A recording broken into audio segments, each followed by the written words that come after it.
everybody. It is Brooke, and we are here for our very first Angel tier list. If this is your first video, hi, nice to meet you. I have just finished watching Angel Season 1, and we are now going to rank the characters based on how I feel about them. If you are not new, welcome back, whether you're on YouTube or Patreon. If you are on Patreon, thank you for being a patron. You actually can see this 2 weeks early just by being a free patron. So hey to all my free patrons who come over.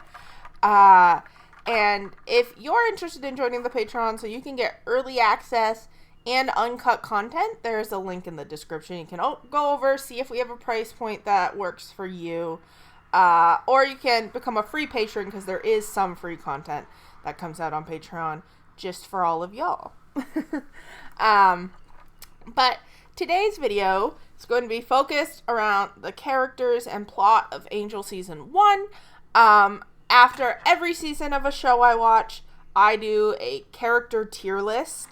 This is kind of a way for me to recap the season because, especially with these longer shows, like, a lot happens in one season.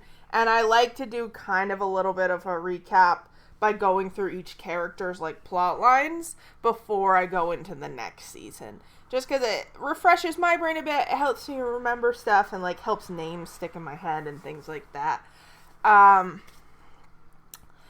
I always preface these by saying that there is no rhyme or reason truly for where I put people. It is completely my own opinion.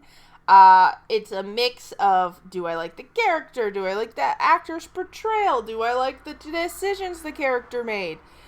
Were they funny? Were they not funny? Were they boring as hell? Like, it all is, like, completely subjective to my opinion. It's never gonna be just based on, like, the writing, but writing can factor, but there's never one thing that's like, well, this character was perfectly written, so you have to put him up top. It's like, no. Like, as you can see from my tier list things, it's based on, do I fucking like them? And there's a lot that goes into that. I do encourage you to let me know if you agree or disagree with any of my choices. The only thing I always say is please be respectful to me, to yourself, and to each other. There is no reason to actually get angry or fight with people over characters on a TV show, especially one that's not even on anymore. I personally don't like when I see people calling each other names or going too far in comments, and I will, like, delete the conversation because I have been that person who's trying to defend something in comments, and it's like, what are you doing? Like, this person either A, just wants to piss you off, or B, it's not, like, helping either of you. Neither of you are open to change.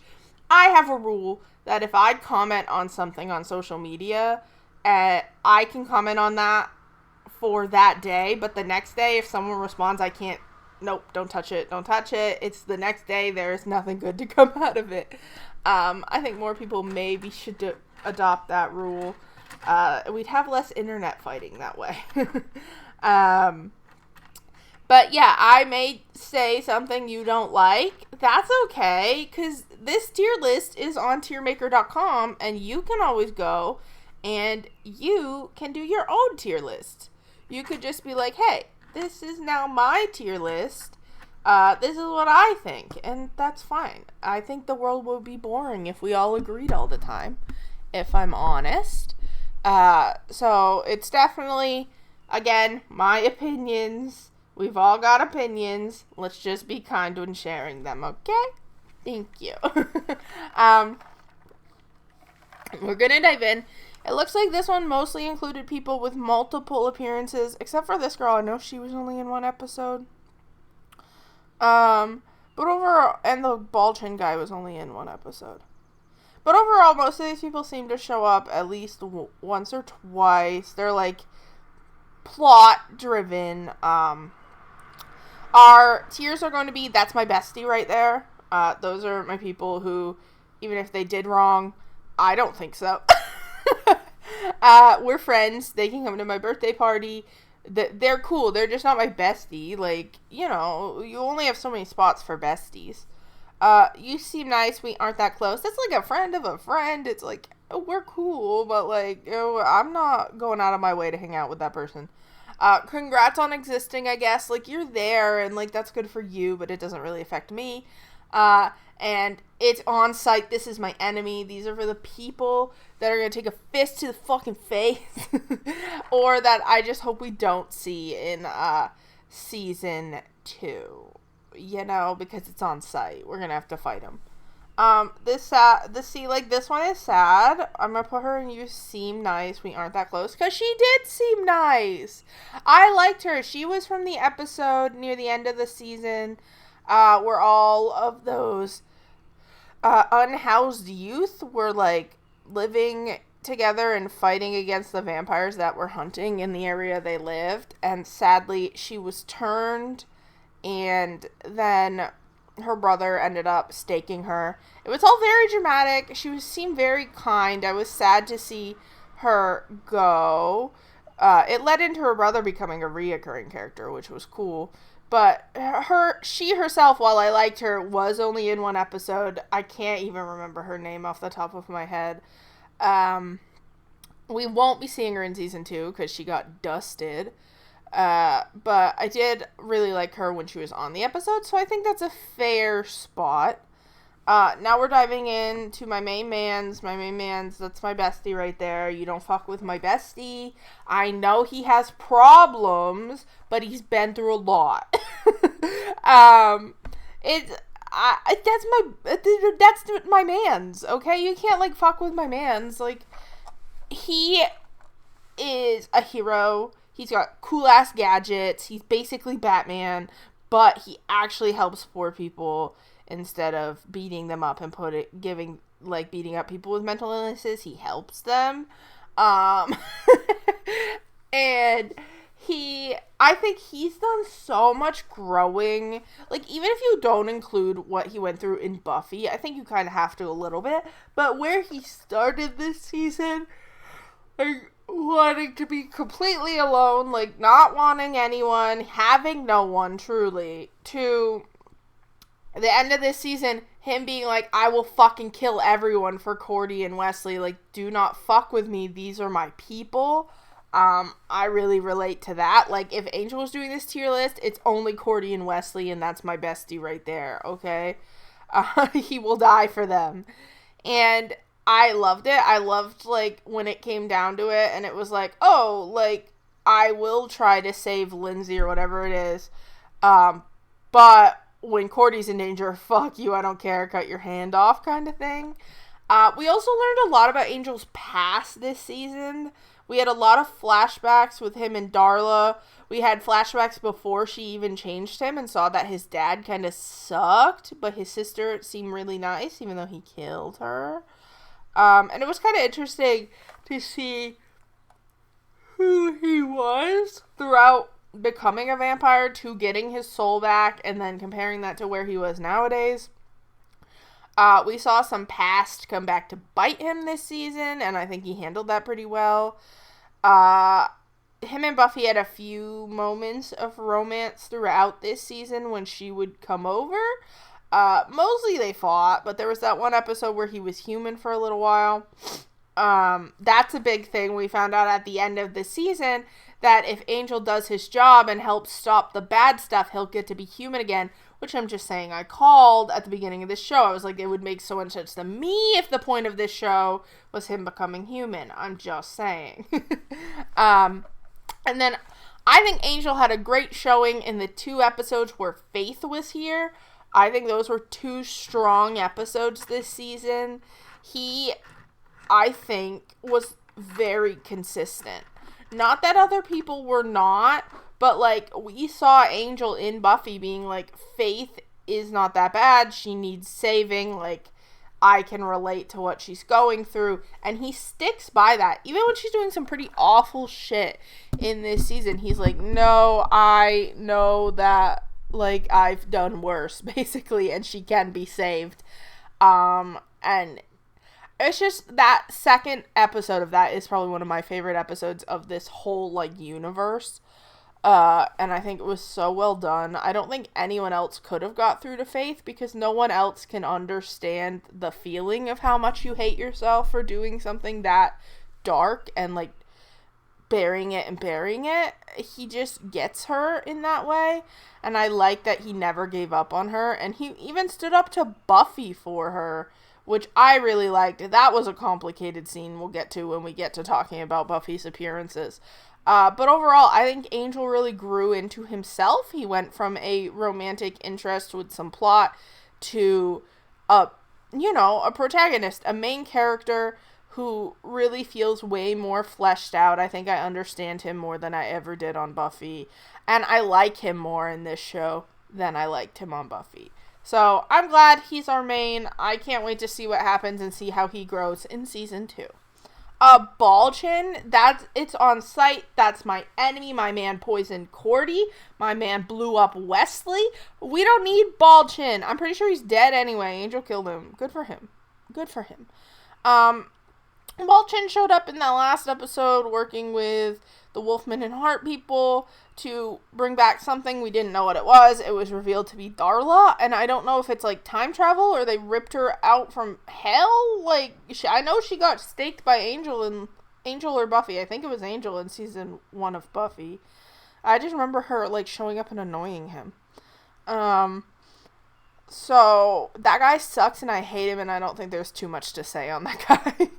Buffy's complicated because if you go over and you watch my Buffy season 4 tier list, you're like, you love Buffy. And you're right. In Buffy the Vampire Slayer, I love Buffy. In Angel, we're friends and she can still come to my birthday party, but I don't think we're besties when she shows up in Angel. I can't imagine the writers are that different, but I think Buffy had a good showing in the episode where she shows up and Angel turns human and they're together. But then they set back the clock basically and she doesn't remember, but he does. Every other time she's kind of showed up, she's kind of got main character syndrome, and that doesn't work when you're not the main character of the show anymore. She shows up in the Faith episodes and we understand why she's angry, but her treatment of Angel is really fucked up. Like, I don't know, for her to be like, she just makes it all about her, and I'm like, and she's like, I can't believe you didn't tell me she was here. And I'm like, bitch, you didn't tell him she was out of a coma. Okay, like, trading information here, but, while you can understand what Buffy's going through, I think it's more understandable in her own show, and then, like, she comes over here and we don't have the same characters behind her, and, like, we're watching Faith with just Angel, and we know she's actually trying to be better, so it's kind of hard to watch Buffy be like, she's lying, and it's like, she's not, Buffy! I know you don't understand that, but... also, she hits Angel and then gets mad that Angel hits her back. And I'm like, ma'am, you have super strength. Okay? You can't be hitting people. That's not okay. And I can't put anything from Buffy season 4 into my thoughts of her. So this is just where she lies on showing up in this show. There's still great moments from Buffy. She's still Buffy, but a lot of the times I'm like, okay, you're kind of being annoying. And, like, fair is fair, because I felt that way about Angel going into Buffy a little bit, too. Queen, that's my bestie right there. Don't fuck with Cordy. Cordy goes through a transformation this season, right?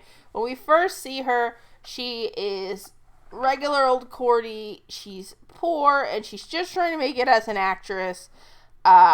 You could tell she thought it would be easy, and maybe if she still had her parents' money, it would have been, but since she doesn't, it's a lot harder to make it in LA. We see she joins up, she's helping them as almost like a secretary, assistant position.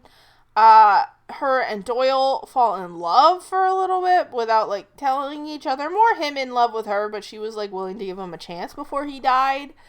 Then Wesley shows up, and I do think the three of them have a great chemistry, like, as a trio. Cordy deals with that one where she gets pregnant by the demon. That episode was stressful. She gets haunted when she finally gets a good apartment. There's ghosts in it. Though Dennis, the roommate ghost, is cool. We don't like his mom, but Dennis is cool. He tries to help Cordy a lot, and she's like, Dennis, don't be annoying. And I'm like, no, he's warning you. I think one time he was warning her about the demon guy who got her pregnant. And then the other time, he was warning her that Faith was in the house, and she did not pick up on it. But it was still a really fun... It's a really fun relationship she has with this character we can't physically see. But it's super fun. And then... after Doyle dies, Cordy starts getting his visions from the powers that be. And that, I think, ingrains her even more into the story. And I think it brings her, Angel, and Wesley, when he joins, closer together. Sorry. Hazel's trying to get comfy. Get comfy, Hazel. Hey, girl. That brings them closer. Then she almost dies at the end. Because of Bald Chin giving her access to all the visions at once. And she sees how many people need help.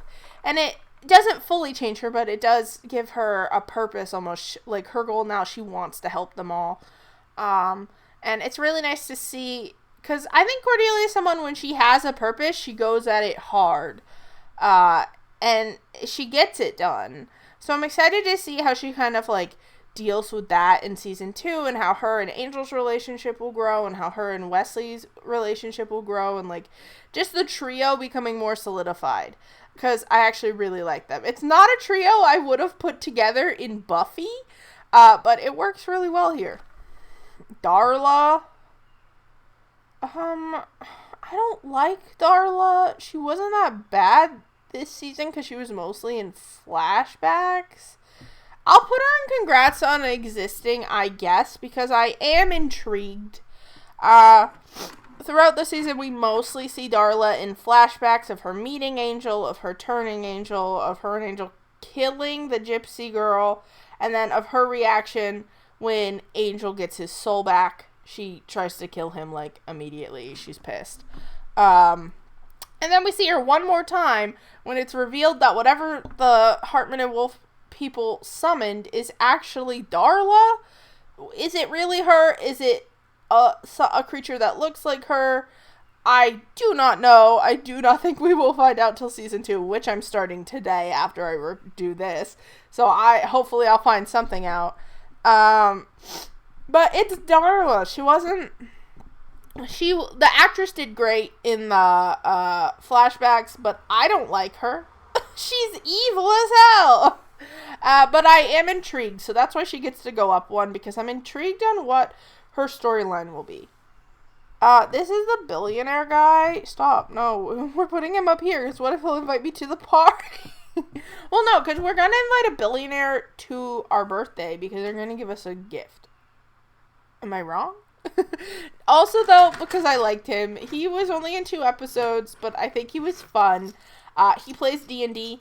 I play D&D. He likes to give people money. I like to receive money. He was very nice to Cordy. He was nice to Angel. He was nice to Wesley. He does visit demon brothels, but I believe that's all consensual. So, like, live his best life. He supports sex workers, and we support him. He'd be an interesting reoccurring character if he shows up every once in a while. He also gives them enough money that they don't have to worry about money for a while. And I like that, because I like when they're focused on the more, like, less on the cases where they get paid and more on just, like, the bigger picture.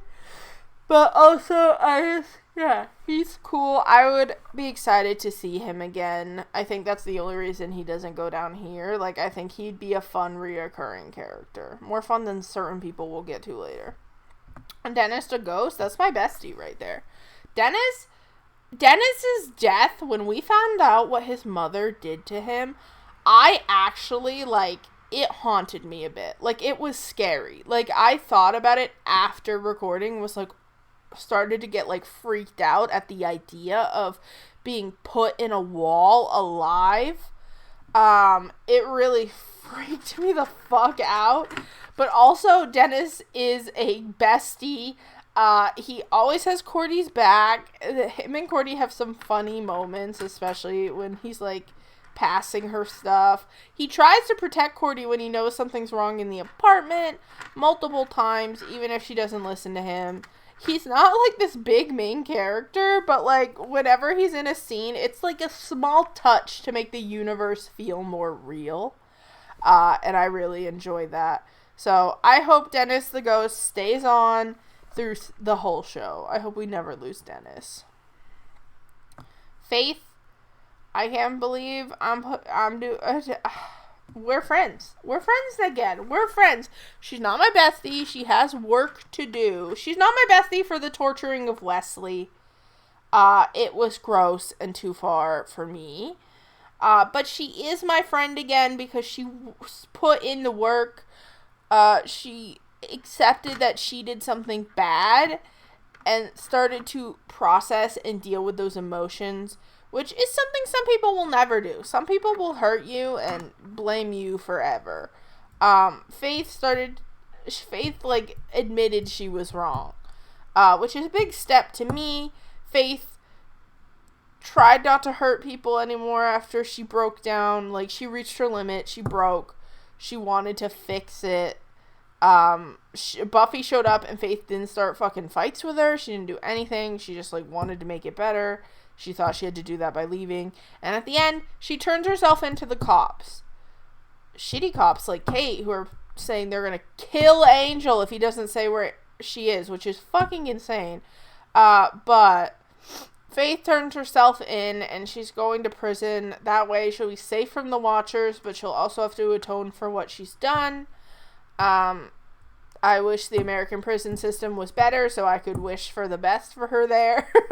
And that it wouldn't make her worse, but I guess we'll see. But I'm glad she's alive, and I'm glad she's back on our side a bit. You guys know, if you watched Buffy Season 3 with me, that all the way through Season 3, I wanted Faith to be acting with the mayor, and that she was gonna betray him and come back to us, and it didn't happen. But I'm glad she's back to us a bit. And I hope we'll see her in the future. I don't know. I feel like it's more likely to be in Buffy than Angel, but who knows. But I really did like Faith's 2 episodes were 2 of my favorite episodes of the season. This is this girl's brother. He's been a couple episodes. Why is they said his name in the finale, I thought. And now it's gone from my head. This is what I get for not recording this immediately after watching the finale. But he's my friend, and he's invited to my birthday. He's in 3 episodes this season, the last 3. We're introduced to him as a vampire hunter who's pretty into the danger part, but also protecting his people. His sister's more the emotional, big heart one. He's more the kill all vampires one. Until Angel saves her, and he starts to, like, consider Angel's help. And he offers to help Angel in the future, which he does end up doing in our final 2 episodes. He first causes a scene in Wolfman and Hart and brings in a vampire to help Angel sneak in. And then he shows up again in the finale. Why am I forgetting? My brain hurts. Oh, I'm pretty sure, protecting the hospital. I don't think we see it. Like, Angel goes and, like, hey, I need help with this. And I think it's protection for the hospital, if I remember correctly. Someone can correct me if I'm wrong there. But he's kind of like Angel's friend outside. Like, Angel has his fam, which is Cordy and Wesley, and he has one friend, which is this guy. But he's a fun reoccurring character. I think the 2 actors play off each other really well, and the actor has so much fun with this character. The scene where he's going off in Wolfman and Hart, he's like, did you assault me? Like, I'm like, yeah, get those rich people. It's really funny. The boss guy at Wolfman and Hart, it's on site. He's bad vibes. I do not like him. I think he's gonna be show up more probably in season 2 as a bigger bad, because he's kind of in charge of the lower minions. I don't like him. He's just like a mean rich white guy who manipulated Christian Kane the whole fucking 2 episodes where I thought Christian Kane might become a good guy. He sucks and I hate him, and you're supposed to, so I think it makes sense. This is so complicated. I don't know if I save her ass for last. I'm not gonna. Okay, so there are times where Kate was here, and times where Kate was here, and times here, and, like, part of me wants to fucking put her here because I'm fucking mad at her right now. But I'm like, where she ended up in the season, I feel like I want to put her on It's on Sight. I'm ready to fight you any fucking second. For all the good things she did, I'll put her here. I can't even say she seems nice, because in the last couple of us, she doesn't. She did seem, I guess she's grieving. I'll put Kate on You Seem Nice, We Aren't That Close. Because I thought Kate was a little boring at first. And then she grew on me, and she was helping Angel, and I thought, oh, maybe there's something there, but now I hope there isn't, because I don't ship them. And Kate was helping them out a bunch, and then her dad got murdered by vampires, who were not Angel, by the way. He had nothing to do with that. Like, her dad got into his own shit and got himself killed. She completely blamed Angel. Then we didn't see her for half a season, it felt like. And then when we did see her, she was like, I fucking hate you, Angel, and I'm gonna put you in a room with sun and so you could die. And I was like, what the fuck, Kate? Like, he did not kill your dad. And he finally said that to her the last time we see her in the season. He's like, I didn't kill your fucking dad. Like, get over it. Like, sorry, it's not your fucking business. I'm pretty sure it's in the finale or something where, like, Cordy and Wesley are in danger and Kate's just still being a fucking bitch about everything. And as a bitch, I can use that word. But, like, it's like, Kate, what the fuck? Like, she went from being, like, the only good cop in LA to being just, like, every other fucking cop in LA. Which I guess I shouldn't be surprised. Like, abusing her power. Breaking the law. You know, all that fun stuff. And I just don't like her. I think I said this during one of the recordings, but, like, if they wrote her out for season 2, I wouldn't care that much. Like, I don't think she adds that much to the storyline. I think the police storyline are kind of the most boring parts of this show. Like, I'm way more into every other aspect. So if we had to get rid of something, I kind of would be okay with it being Kate, if I'm honest. This guy was creepy, so It's on Sight. I know he's dead and he's not coming back, but, like, he never had a good moment in this show. I think it was Lee, Lila, Lindsay. Out of the 3 of them, this is where Lee belongs, because he wasn't much. He just wasn't much. Okay? He was just there to kind of be pervy and gross, and you were like, okay, congrats, I guess. Lila's interesting. I'm gonna put her on congrats on existing, I guess. Because there were moments where I thought she was gonna be more interesting, like with the faith stuff, and then it seemed like she was hiding something in the second to last episode, but we never find out what that is, and then in the finale, she's just following along with this guy. So, like, congrats. We also first meet her on the episode where Angel is, like, doing the fighting ring, and she tries to, like, buy Angel for Wolfman and Hart, and Angel says no. But yeah, I think there are moments where I thought she'd become interesting and she just never did, but maybe she will in season 2. Lindsay, we're gonna put you here. I understand that that's not fair, but he's Christian Kane, so he at least gets to go up one. In the order of how much I like these 3 stooges, who I feel started on the same level, and then, like, I think he goes, you seem nice, we aren't that close. I know he doesn't seem nice in the show, but the character himself, he was nice in the second to last episode. He helped save those kids. I like Christian Kane. I wanted him to become good. Then, of course, he went full the other direction in this season 1 finale and was going to destroy the paper to save Cordy, which should get him on its on site.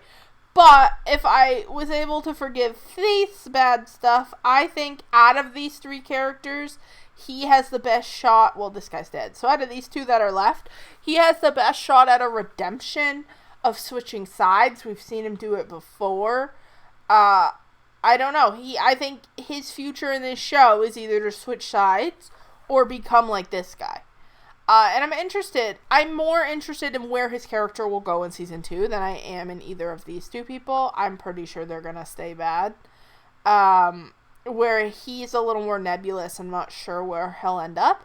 So I am going to put him there because I'm interested to see him in season 2. Like, I think there could be some really interesting storylines there. He also got his hand chopped off, you know? I'm gonna do these 2 together because we only ever, like, see them together other than when she's, like, a ghost. These are the powers that be people. Like, they're there. They're there. They give Doyle visions and then Doyle dies, so they give Cordy visions and they're kind of just annoying. And then they get murdered. So, like, the powers of B as a concept is far more interesting to me than these 2 characters as, like, personifications of the powers that be. Like, why they send certain visions, this, that. Now, with them dead, I'm not really sure how the visions will work. If it's, like, will she not get them at all, or if they can't send them? I don't know if there's more gold people that'll just take their place. But they did warn us about this bigger arching evil that's coming, so they were useful for that, but, like, character-wise, it's like, I'm not gonna miss them. Like, okay, bye. I like that they put Oz on here. He was in, like, 1 episode. The episode he was in, I feel like if you're not in more than 1 episode, I can't put you in That's My Bestie, so I'll put Oz in We're Friends. Though he was kind of bestie behavior in that episode, okay? He kind of was, but he really was only in 1 episode. He didn't have a big, like, effect on this season. He did help save Angel in, like, it was a really early episode. Angel, it's the same episode where Spike showed up. I'm gonna put them together. They were in the same episode. There was that ring that made it so vampires could go out in the sunlight and they couldn't die. That's what it was.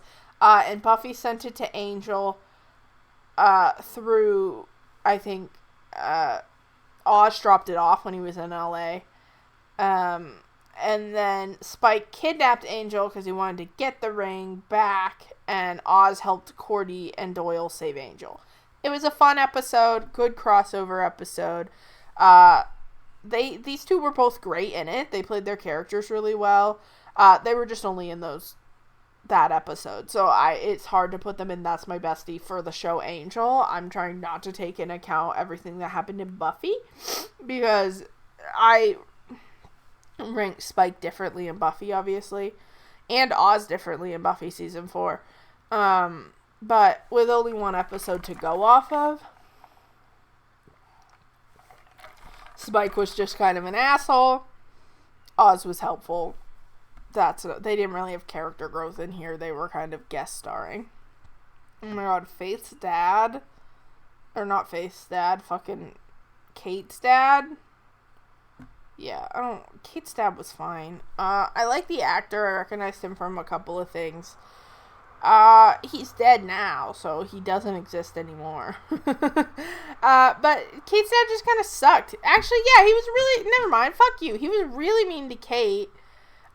In the first episode we saw him, he, like, doesn't care about her at all. He never talks to her about emotions or anything. He's, like, really rude to her. Then we find out he's a fucking crooked ass cop. He gets killed for it by the vampires he's working with. And he's just fucking, and then Kate turns into a bitch because he dies. Understandable, but damn, I didn't like him. Never mind. I did not like Kate's dad. My boy Wesley, that's my bestie right there.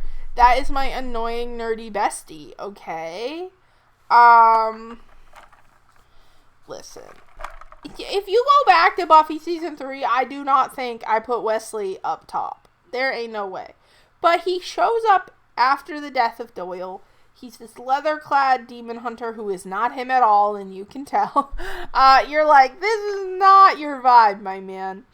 And he settles in with Cordy and Angel, and I think he just very much completes their little group. I think it needs to at least be a trio.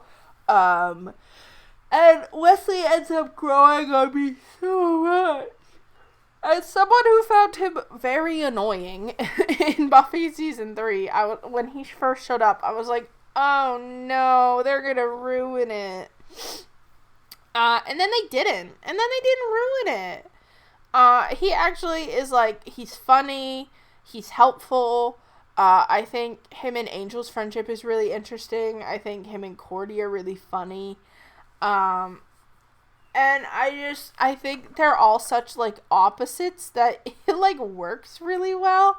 And I'm really glad Wesley's here. We got to learn a little bit about his past, and he had an abusive dad. And it's why he doubts himself so much. There was the episode where I thought he was going to sell Faith out to the council or the Watchers Council or whatever, and he made like a deal of Angel will be safe though, and I'm like, they're not gonna fucking honor that. And then Wesley was like, yeah, I fucking lied, and I was like, oh, thank God, Wesley. Like, I was not ready for you to betray them, even after he got tortured too. I think that shows like some, real resiliency in his life. He gets blown up, but he survives it, thankfully, and I just really like Wesley. Before we get to Doyle, I do want to say rest in peace to the actor who plays him. I hadn't realized when I first started watching the show that this is the same actor who played Mark on Roseanne, which I watched growing up. And I had known that actor had passed away, but I didn't realize that this was him.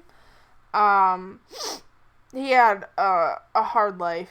But the character of Doyle was another character that, like, I'm putting him up here because he's gone. And I was so sad when Doyle died. Like, he's definitely a character, like, that grew on me as well. Like, when we were first introduced to him at the beginning of the season, I was like, okay, this guy's an alright sidekick. But I wasn't, like, obsessed with him. And then, like, slowly we get to know more about him. We see his visions. We see that he has a crush on Cordy. We see that he is hiding this half-demon part of him. We see a lot of what he's been through, and we see that he did not help some demons like him in the past, and they ended up being murdered. And his story in episode, 9, he's not actually in the show that long, comes full circle where he now has the chance to save another group of innocent demons, and he sacrifices himself to do so. Thus passing on his powers to Cordy. But I think I've been told by commenters that it was always planned that he would do this. Like, he'd always come full circle and sacrifice himself. It just happened earlier due to outside reasons. But I think even for a 9-episode arc, I think it works really well. I felt like I knew him so well when he passed, and I was so sad to lose the character. It did end up introducing Wesley, and I think the three mesh a little better if I had to compare the trios. But I still really liked Doyle, and I was sad to see him go, and he deserves to be there because he's not going to be on the rest of the tiers. He's not going to be in the other season, so he gets to end it on a high note. Other than that, though, there it is. There's my tier list for season 1 of Angel. If you are ready to watch season 2 with me right now, the first 2 episodes should be out on Patreon. You can get $2 for the edited reactions and $5 for uncut reactions. Early access over there. We're always a week ahead on Buffy and 2 weeks ahead on all our other shows. If you are like, what about Buffy season 5? That'll be coming next week on Patreon. So if you are having withdrawal, you can head over there to get ahead with me. If not, if I don't see you on your Patreon, thank you for watching. Please subscribe and like and leave me a comment. It helps the video do well if you're engaging. And we're also, at the time of recording this, at 471 subs. Our goal is 500, so you might have to check, but we might be there by the time you see this, maybe. We're still working on it, but if you want to sub, once we hit 500, our next goal is going to be 1,000, I guess. Or should I do 100 increments? I don't know. But this was really fun. I hope you guys enjoyed it, and I will see you next time.